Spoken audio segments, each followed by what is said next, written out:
What if I told you that about 60% of people my age spend thousands of dollars for one particular thing, and there's about 500,000 of that thing out there for free right now? Alright, what's your name? My name is Annie. I'm Brian. Brian. Caleb. Azar Miller. Jacob, it's nice to meet you. My name's Seth. Here are 3 sentences everyone should know. Knowledge is power, knowledge is money, and knowledge is free. The knowledge that I'm talking about, though, it's not just credentialism. A bachelor's in biology could mean 4 dedicated years of studying your craft in that field, or it can mean 4 years of frat parties and sleepless nights. The knowledge that I'm talking about is the knowledge that many people, the greatest minds in human history, has spent thousands of years learning and studying the things that we've spent thousands of years thinking about. College is a wonderful way of studying through the condensed materials that has been produced by the greatest minds in human history. But there is also a dark side to college. The college tuition rate rises about 5 times faster than inflation over the last 50 years. This is horrible for individuals who want to go to college because it means a huge financial burden. Do you think that the cost of tuition is becoming a burden for you personally? Or do you know a lot of people who are who are having a difficult time with the cost of tuition? Not for me personally, but definitely for other people. I think that it will for people who are years down the road. Yes, 100%. Yes. Yes, I believe so. It's definitely also I'm pretty sure every year just keeps increasing, so it's definitely something that's going to affect a lot of people. There is currently $1.75 trillion of student loan debt here in the US. What does that mean? The number 1 trillion is so big that most of us don't really have a reference to compare that to. So let's go over just how crazy $1 trillion is. So 1,000 seconds is about 15 hours. 1 million seconds is 11 days. A billion seconds is 32 years. And finally, 1 trillion seconds, 32,000 years. Let's say that you were paid $1 per second. That's $86,000 a day and $31.5 million a year. How long would it take to pay off the student loan debt? Well, unfortunately, you couldn't do it in a single lifetime. It would take you 55,000 years to pay off that debt. Needless to say, education at the moment, with that soaring amount of student loan debt, looks really bleak for us. Over the last 15 years, though, education has changed with the advent of YouTube and the internet more broadly speaking in general. So how has it changed education? So what is the value of education on this site? To get a rough estimate, I took the average cost per credit hour of the top 10 public universities on US News. I then took the average lecture hours per credit hour to come up with a ballpark answer for the market value of an hour of lecture time. Now, I do want to point out that simply taking the average cost for a credit hour nationally isn't going to give you an accurate result, because oftentimes universities will give discount prices to full-time students. That is, they have annual tuition caps that a full-time student won't pay past. Anyway, this came out to be about $33 an hour.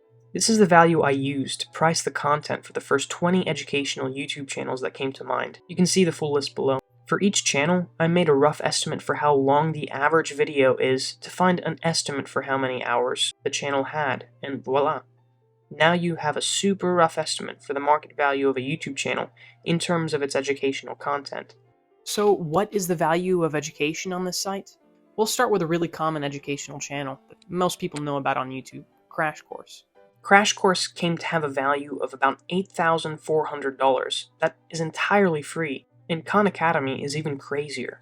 Looking over the entire library, I came to an estimate of $36,520, and the craziest example I found was the MIT YouTube channel. Keep in mind that these are Ivy League quality lectures, all posted on YouTube for absolutely free. The value of this channel alone came to a staggering $137,478. Before we go any further, I want to point out a massive caveat, and that is that oftentimes YouTube channels greatly prioritize quality over quantity. Usually a professor has to go through a lot of material in a semester, so they have to try to balance the two, but that's not really the case in YouTube channels. So this entire thing about valuing YouTube channels is actually quite ridiculous, but we need some market set for it anyway, so we're going to go with it. The first 20 channels that came to mind added up to $325,575.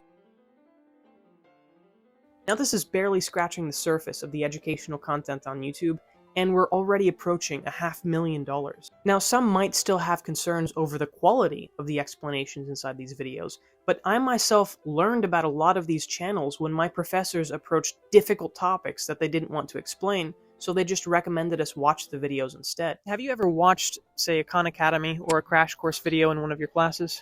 Yes. Not that I can recall, no, not as of now. Has a professor recommended anything like that? Oh yeah, I'm pretty sure like they post videos online and then like recommend them to like this, like especially lectures that are more like difficult and stuff, would definitely helps out. Who do you think would usually do a better job explaining the topic? Well, the thing is, on YouTube, I can just keep rewatching the thing, and like with professor, let's say, I can only go to their office hours. Did you find them helpful? Do you feel like those videos are helpful when trying to understand a new topic? Yes, definitely. With all of these things in mind, it's important to note that these YouTube channels, at least in my mind, and I think in the minds of many others, are worth far more than the value that I'm giving them. But again, we still need some market lower bound for these channels, and using this lower bound, it's incredible how much content there is for free, looking at it from a financial perspective. The educational content on YouTube isn't just limited to academic education either. There is a lot of information on trades and skills on this site as well. You can learn many of the basics of electrical, plumbing, welding, and many other trades for those trying to get financially situated in a career.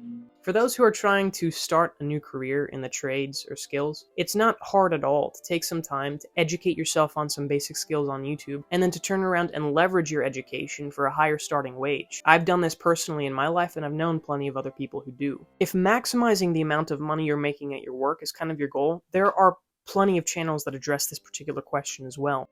As far as this sort of content goes, there are dozens of financial channels, business channels, productivity channels, and, like I mentioned, trade channels.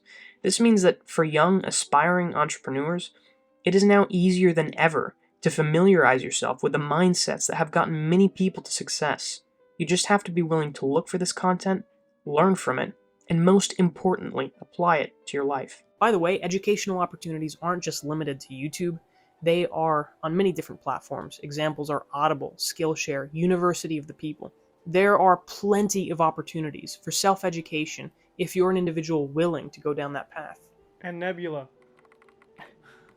I'm not here trying to convince anyone that the universities are obsolete or useless right now. In fact, they're really wonderful for bringing new students and active professionals in any given field together to prepare the next generation in that field. But it is important for those of us who are younger to realize that as far as education goes, there is a way to get the majority of benefits that college offers without the cost and the burdens, the financial burdens of tuition.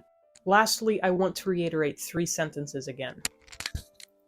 Knowledge is power. Knowledge is money. And finally, knowledge is free. What do you think the value of education, more abstractly speaking, is? I think the more knowledge that you have in your, the more arrows you have in your quiver allows you, when those opportunities come up, that, when you're presented with them, if you have the knowledge to be able to maximize their potential, that's the value of education. There are so many educational opportunities on the internet for us to go and learn. We just have to go out and look. Thank you for watching. If you enjoyed this video, please consider subscribing and supporting the channel on both YouTube and Patreon.